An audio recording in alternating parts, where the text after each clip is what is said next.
All right, on today's episode of Python Papi, we're back inside our TensorFlow course, and we just finished up our training and optimization module. Let's have a look at what we went over today. Now, today we just ran some more graphs, and we actually ran some PLT plots. So let's go over that today. So after we ran the history equals model function, we ran the history.history. Now, history.history returned all of our lost values only, no epochs, no steps, and no time. So we got back this here without any of this and without any of that. And this is actually the result right here, but I am going to run it for you so I can show you exactly what's going on here. Let me pull up that data preparation file because this is where we had to run it. So let's get ahead and run that now so I can show you. And again, all we did was we ran it here because this is where our CSV is with all our information. So we just ran it here, and when it outputted, I just copied it from here and put it over to our training and optimization file. So this was the output here. You're going to see it again once it actually pops up. But yeah, this is our output here of all the losses or loss values that we have from our model here, without any of the steps and without any of the epics. So yeah, once that it is pretty large, so it probably does take a while to actually boot up and run. But once it does, I'll go ahead and show you exactly what it is. And again, this is just a list of all our values. So this is the same thing as above.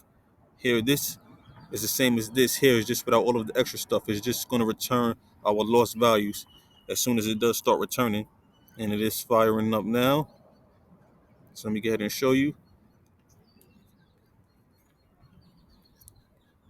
These are our epics about to run. There are quite a few of them because it does go through a lot. Remember, we ran our history equals model.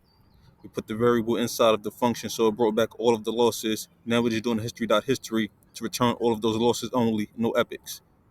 So we're going to get all of this, but just in the form of a list inside of a dictionary. Once we actually do complete it, and it's still going, still downloading our losses. And here it is here. This is a list inside of a dictionary of all our values. And again, that's the same thing as here. I just copied it and pasted here inside of this training and optimization module.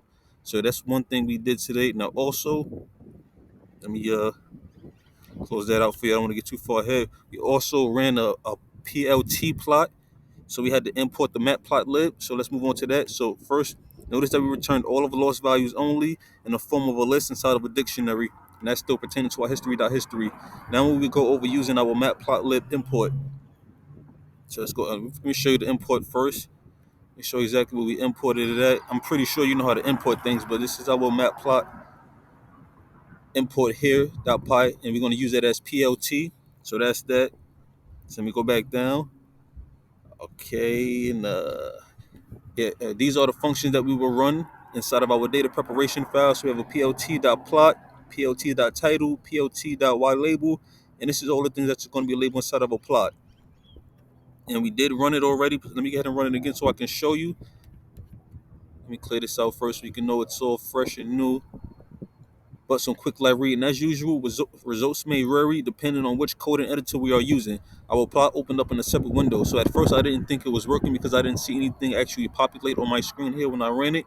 But I noticed that it was opening up in a separate window on my laptop. So yeah, keep your eyes open for that. The instructor, his plot opened up right inside of his editor, so he's using something different, obviously. But yeah, mine still opened up. It just opened it up in a separate window, and it took me a while to find it. But yeah, it is actually working, and I'm going to open it up as soon as it pops up, and I'm going to show you. And also, running our PLT functions with the original optimizer equals Atom function gave us a return with a small loss rate. So I'm going to show you that also once it does open up. And that's just talking about the this here.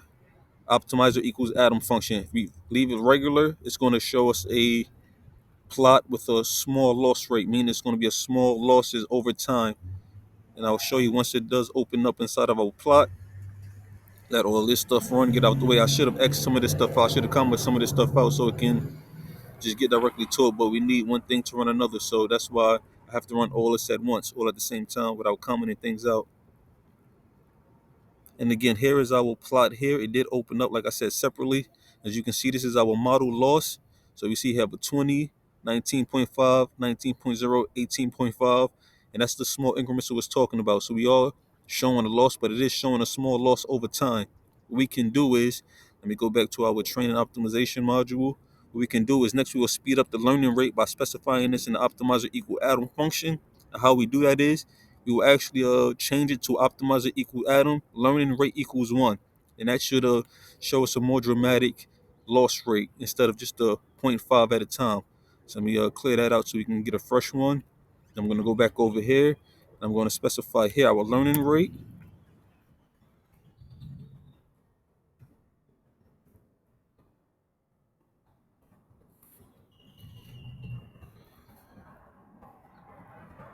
Usually it pops right up. Why didn't it pop up this time? Hold on, make sure I'm doing it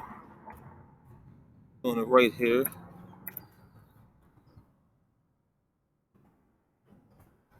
Hmm. Learning rate equals 1. And you're going to put it here also. Learning rate equals 1. And then we're going to run it like that, and it should return a much larger loss than the previous just zero point 0.5 loss at a time. So let's go ahead and run that again. Go back over here. And again, that's all of the typing we had to do for the day. I just spent the morning playing with the plots and the graphs because at first I didn't think it was working. So it did take me a while to catch on and see that it was opening up in a separate window. So I just wanted to go over running a bunch of different options and showing a bunch of different plots. So after the update, our loss rate increased and it showed in our PLT plot that our losses occurred in larger amounts. And once it opens back up, I'll show you.